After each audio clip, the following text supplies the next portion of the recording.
What is going on, everyone? James with Urban Bass Slayers, and today I wanted to talk a little bit about Sacramento pond fishing and trying to locate fish this time of year when it is still cold outside. It is coming to the end of February. It's cold outside still, and what we've had this year is we've had a lot of rain, so a lot of the ponds are really full. They're not just full, but they get muddy. Some of the ponds get really muddy from all of the runoff that comes in there. Some spots, if you know where to go, you can find clear water because they don't have fluctuations on the water, so the water stays pretty clear. But for the most part, most of the ponds around Sacramento, they're gonna be muddy. And what the fish are gonna do when the water raises up, and it starts flooding out and it gets higher than it usually is during the year, those fish are gonna follow that water all the way up, and they're gonna get way back in the trees. They're going to get back in the bushes, back in the reeds, way up in the grass. Went out yesterday, fished one of my pond spots. I dumped the footage. It really wasn't worth editing the whole thing. I fished most of the day out in the open water, throwing crankbaits, big baits, chatterbaits, spinnerbaits. I drug rock piles. There's these big round rock piles that are in this pond. Throw my Senkos out there and other baits and drag them up the rock pile. Usually let them sit there during the winter.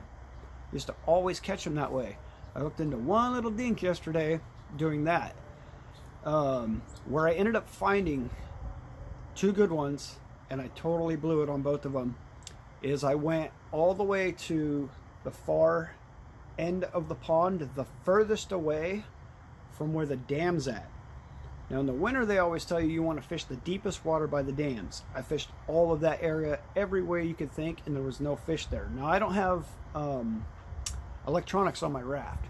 I will be getting electronics soon, and that'll change everything. Knowing your water temperatures and all that stuff will eliminate half of what I did yesterday. So if you got electronics on your boat, your kayak, whatever, you're going to know your water temperatures. So what I figured out later in the day is that open water in that spot way out by the dam, that water was colder than the spot that was all the way back up in where the pond, the water comes into the pond. That was the warmer water. I have a little tiny thing that I stick in the water to see what the water temperature is. I don't have electronics, but I do have the ability to do that. So the water was a little warmer back there. Usually during the summer, that part of the pond, the water draws down and the fish cannot get back up in there. That's where they were. I went back up in there with a Senko, and I was tossing it around in the grass. Instantly thought to myself, well, there's grass, there's got to be bass. All the little black birds, they were all in the water getting the stuff. And like when I went out with Paul Bailey before, taught me got to chase the birds. The birds know where the bait is, and the birds will tell you where the fish are. So I went back there, made this cast, ran my bait up over the grass, and this big one came up, lifted. It was literally, these two fish, the two fish I encountered that were big ones, they were sitting with their backs just barely out of the water like this in the grass, just sitting there resting and sunbathing. It's a little overcast. It was the same yesterday, a little overcast.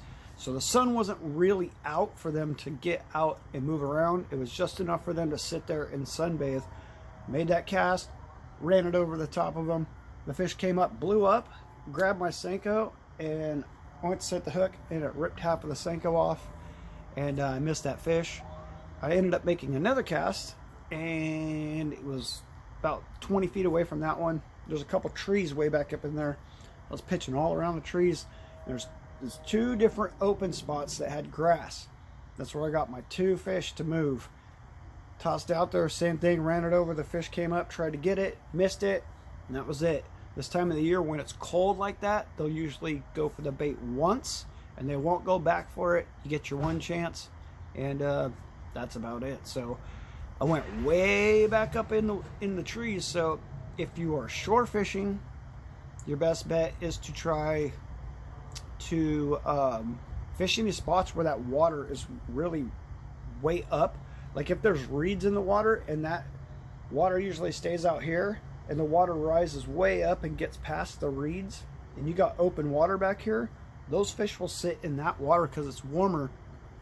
I used to go to like Willow Hills Reservoir when I was first starting to fish, and all the reeds would be dead and like falling over. Well, all those reeds are dead and falling over, and that sun's beating on it all day, and it warms that water up underneath there. Happened to be walking by, and all of a sudden I see the reeds go crazy, and I was like, what is that? It's got to be a fish in there. Dropped my Senko in there and instantly pulled out a 3-pounder, and I'm like, okay, are they all in here? And next thing I know, I just started walking around with the Senko, dropping it in the reeds, and I started picking fish out of all the spots around the back at Willow Hills Reservoir when the water gets really high.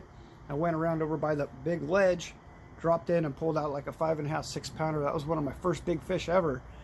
And within like 2 days, I learned this pattern, went back there, and I would just pattern the fish. Every time I'd go back, if that water's high, they get under the reeds. Something about it, man, they just like to get way up in those spots where they usually can't get. And you get those big fish. They go pelagic, as they say, and they'll take over a spot, and they won't be like up against the main trees. They won't be on the rock piles. They'll be out in the middle of the big open areas by themselves. You won't get a lot of bites out in those areas, but that's where I've caught a lot of my big fish at some of these ponds. Is you'll be catching fish on crankbaits or something, and then all of a sudden you'll find a spot where you're not getting anything. And you're like, oh, well, no fish over here. There could be, but it's just one big one. That's where you throw the big baits. Try to get a big one that way. A lot of times those big fish, they'll take over a whole area, a lot bigger than what you think. They'll just take over this whole area, and anything that comes in there, they'll try to eat it. But a lot of times those big baits is what's going to trigger them. It's supposed to start warming up here in Sacramento, but the problem is we're going to have another like 8, 9, 10 days of rain coming up in another week, which sucks because the water's not going to clear up enough to be able to bed fish properly this year in a lot of the spots around here. Excuse me. Last year was the same thing. It rained so much that trying to go out and actually like sight fish for bed fish in a lot of the ponds around Sacramento, it's going to be tough. Going to have muddy water. So what you're going to have to do is you're going to have to try to guess where you know beds are. If you know there's certain beds in certain ponds and they're always in the same spot, just drop shots, jigs, stuff like that. I have a couple baits that I've designed just for bed fishing. And yeah, those are going to work in the muddy water. Something loud, something with a lot of rattles in it. Even lipless crankbaits this time of the year. And I will also say the best color this time of the year is red. Definitely red, bright red, or bright orange and red. Tactical Bassin always says it. I learned that from them a long time ago. The whole thing about red in the spring is that's when the crawdads are a bright red. If you're ever out at the ponds and you look around at the crawdads on the ground, when the birds eat them and then poop them out, most of the time they're bright red. So this time of the year is that bright red. And during the winter, they're more of the black and blue. That's where you get the black and blue flake. Right now, though, man, red, and I'd say red for like the next couple of months. If you can't figure out a color you want to throw, red lipless crankbait right now. If you got open water and you're not getting a lot of muck on your bait, you can throw those. Another thing, if you're trying this year to catch fish and try to catch your biggest fish, I have came to the conclusion for myself, going to the spots and looking for giants on a bed. The odds of finding a giant on a bed are so hard. They are so hard, and the odds, it's crazy. Over the years of me fishing, I have ran into a couple giants, which you got to put your time in to look. You got to, when you're going to your spots, especially if you're on like a float device, a kayak, a boat, spend your time looking for the big one. You can spend 5-6 hours on a little guy trying to get it to bite, and it will totally just suck your time away, and you won't even realize it. You'll be on a little tiny guy for like 3 hours and think it's like a half an hour. Next thing you know, your whole day's gone, and you just wasted all your time on a little buck male that you could have just totally forgot about. Don't target the beds.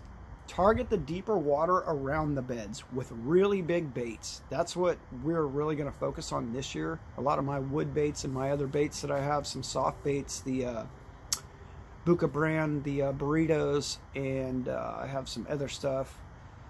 I can't think of the name of it. The Huddleston, the weedless Huds, and some of those things that I have, the bigger soft baits. Check those things out in the deep, man. We've had a couple times where you're just, you know, tossing out deep. Next thing you know, you got a big one on. It's like, whoa, and it ends up being the female. They sit out just out of the sight range of everything, and they're out there patrolling and eating everything they can get their mouth on. And you got the right bait for them, you can catch the biggest fish of your life right now, and for the next couple of months, because those big females, they got to feed up. And what they'll do, the males go in, they make the beds, scoop it out, do the thing. The females are out there eating and they're cruising around, and you'll have a whole bunch of beds down a thing, and the females will come in, the males will come out, they'll court them onto the bed, they'll get them to do their thing. It could take 15 minutes, 20 minutes, it could be an hour. Sometimes they'll stay there. Sometimes the females, they just won't pull in, and the males trying to pull them in for hours and hours and hours, and they just won't come in because they're not ready. I've watched it where the males will just keep bumping them and trying to pull them in, and the females will be like, nope, nope, nope, and they just sit out there. It's hard to catch those ones, but if you can get them to bite, you got to try to get the female to bite without the male taking the bait. You can get the male to bite, but don't set the hook on them. You want to try to get that female. Those females will be there, and they won't be there that long. They'll come in and they'll do their thing. Sometimes they'll come in, they'll lay their eggs, and they'll take off. Now, those females are still full of eggs. The females will go from bed to bed to bed as the eggs mature enough for them to release them. And as they do that, they'll go from spot to spot to spot, releasing their eggs. Once the male does its thing with the female, kicks the female out, doesn't let anybody else around, and then you have the males that are basically the fry garters, the bed garters. Those guys, I used to really fish for those guys, because I didn't know what I was doing back in the day when I was first fishing, like for bed fish and stuff. So I would always target those little males. Some of them are real fun if they're like super fired up and you just pitch your bait in there and they just bam. Some of those guys are really fun to fish for. But anyways, yeah, we're gonna start trying to target the bigger females. You know, I've known this over the years. It's just, you know, you get out fishing with friends and you're trying to teach them how to fish. That's kind of what I keep doing. I like get myself to a level, and then I like get a new buddy that wants to fish, and I try to bring them along with me and bring them up to the level like Devin. Put them on an 11, then 3 years, man. I mean, it's possible. And then my buddy Greg, his PB right now is like 6.5, 7. Did the same thing. Put him on that within like 2 or 3 years, man. Just it's all about luck. It's all about having your bait in the water. A lot of times it's all about sacrificing and going out as much as you can. Get off your couch, go fish. I used to say that all the time in my very beginning Urban Bassletters videos. Get off your couch and go fishing. But yeah, anyway, so this is one of the best times of the year to go out and catch one of your biggest fish. Don't be scared to throw giant baits this time of year. Those big fish will eat them. Big soft baits especially. I'm watching on Facebook and some other spots, and a couple guys in Sacramento have already stuck some really big fish. It's time, man. Of course, all the spots where they plant trout, if they plant trout in there, there's got to be 1 or 2 you know, really big trout eaters in there. Coming across them is really tough because everybody's fishing for them now. That everybody knows how to fish for them. So those fish have seen every trout bait. It's all about tricking them, knowing how to work those baits and get them to bite. You gotta work them slow. You gotta work them down on the bottom. It's a whole thing. Anyways, Urban Bassletters, I'm rambling on. Like I said, it's supposed to be 70 and clear today. That's what it said a couple of days ago, but it's all overcast, and we are now going to get like 8 days of rain coming in like 5 days, which sucks. So anyways, we're going to have really muddy water. It's going to be tough. Doesn't mean you can't catch them. Get out there and go fishing. Urban Bassletters, thanks for watching.